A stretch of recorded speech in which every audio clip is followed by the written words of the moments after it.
صرف نبی صلی اللہ علیہ وسلم ہی نہیں بلکہ صحابہ کرام بھی اسی سنت کو اپناتے تھے۔ وہ فجر کی نماز کے بعد سونے کے بجائے اللہ کی یاد میں مشغول رہتے تھے، علم حاصل کرتے یا روزی کمانے کے کام میں لگ جاتے تھے۔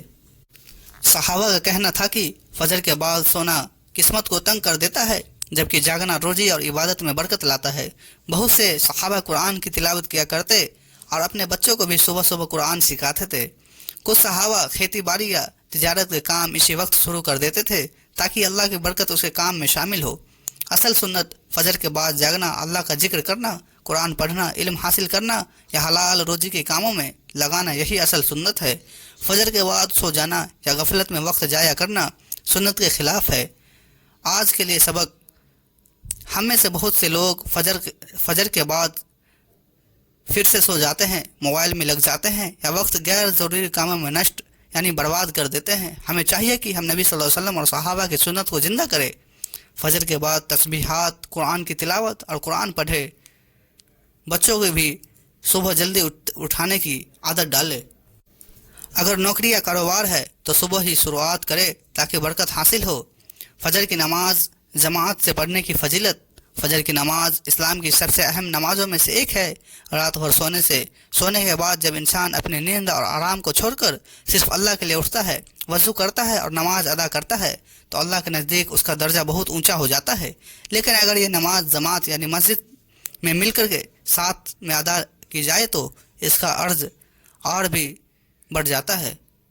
حدیث کی روشنی میں رسول اللہ صلی اللہ علیہ وسلم نے فرمایا: جس نے عشاء کی نماز جماعت کے ساتھ پڑھی تو وہ آدھی رات تک عبادت کرنے جیسا ہے، اور جس نے فجر کی جماعت کے ساتھ پڑھی تو وہ پوری رات عبادت کرنے جیسا ہے۔ یعنی جو انسان صرف فجر کی نماز جماعت سے پڑھ لیتا ہے اس کا ثواب پوری رات عبادت کرنے جیسا لکھا جاتا ہے۔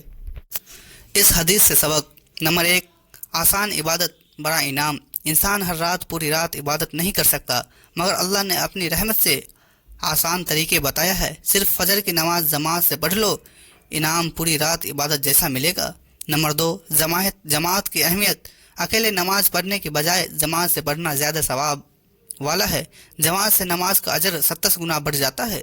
نمبر 3، نیند پر قابو: فجر کے وقت نیند بہت بھاری ہوتی ہے، لیکن اسی وقت اٹھنا ہے اور مسجد جانا ہے ایمان کی مضبوطی اور اللہ کے قریب کی نشانی ہے۔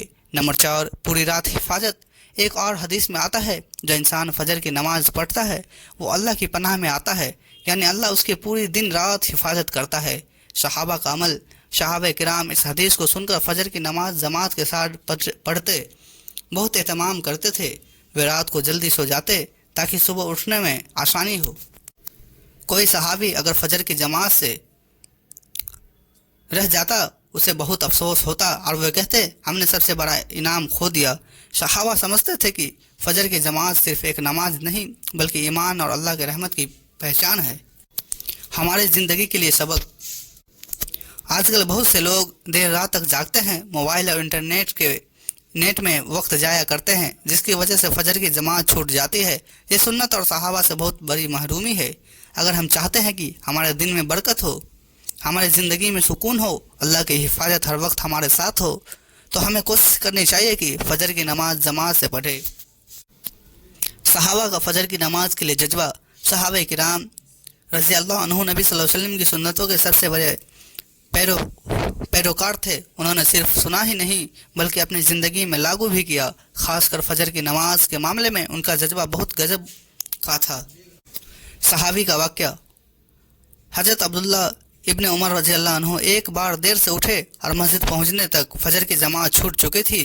جب انہیں معلوم ہوا کہ جماعت چھوٹ گئی ہے تو وہ اتنا افسوس کرنے لگے کہ اس دن کا پورا دن پریشان رہے۔ وہ فرماتے تھے فجر کی جماعت چھوٹنا میرے لیے پوری دنیا اور اس کی نعمتوں کے کھو جانے جیسا ہے۔ اسے بہت افسوس ہوا۔ صحابہ کا اہتمام: نمبر 1، صحابہ رات کو جلدی سوتے تھے تاکہ فجر کے وقت آسانی سے اٹھ جائے۔ نمبر 2، اگر کبھی کوئی صحابی جماعت سے پیچھے رہ جاتا وہ دن بھر غمگین رہتا۔ نمبر 3، وہ اپنے بچے اور گھر والوں کو بھی فجر کے لیے اٹھاتے اور کہتے فجر کا وقت برکت کا وقت ہے، اسے کھو کر ضائع مت کرو۔ ہماری زندگی کے لیے پیغام: آج ہم چھوٹی چھوٹی دنیاوی چیزوں کے لیے پریشان ہو جاتے ہیں، لیکن اگر فجر کی جماعت چھوٹ جائے تو ہمیں غم بھی نہیں ہوتی۔ صحابہ کا طریقہ یہ تھا کہ ان کے لیے فجر کی جماعت سب سے بڑی دولت تھی۔ ہمیں چاہیے کہ صحابہ کی طرح فجر کی جماعت کو اپنی زندگی کی شروعات بنا لے۔ موبائل اور غیر ضروری کام دیر رات تک کرنے کی بجائے جلدی سوئے تاکہ صبح اٹھنا آسان ہو۔ بھائیو اور بہنوں، آپ نے ابھی سنا کہ رسول اللہ صلی اللہ علیہ وسلم اور صحابہ رضی اللہ عنہ فجر کی نماز اور اس کے بعد کے عمل کو کتنا اہمیت دیتے تھے۔ فجر کے بعد جاگنا، اللہ کا ذکر کرنا، قرآن پڑھنا اور جماعت سے نماز پڑھنا، یہی اصلی سنت ہے۔ ہم سب کو چاہیے کہ ان سنتوں کو اپنی زندگی کا حصہ بنائیں تاکہ اللہ تعالی ہمارے دنیا اور آخرت دونوں کو روشن کر دے۔ اللہ تعالی ہمیں فجر کی نماز کی حفاظت کرنے والا بنائے اور صحابہ کی طرح ایمان میں مضبوط بنائے۔ دعا کی گزارش ہے، اگر ویڈیو اچھی لگی ہو تو اسے ضرور شیئر کریں تاکہ اور لوگ تک بھی نبی صلی اللہ علیہ وسلم کا سنت کو اپنانے کا جذبہ ملے اور وہاں تک پہنچ سکے۔ تو ناظرین، ملتے ہیں کل اگلی ویڈیو کے ساتھ، تب تک کے لیے السلام علیکم ورحمۃ اللہ وبرکاتہ۔ خدا حافظ۔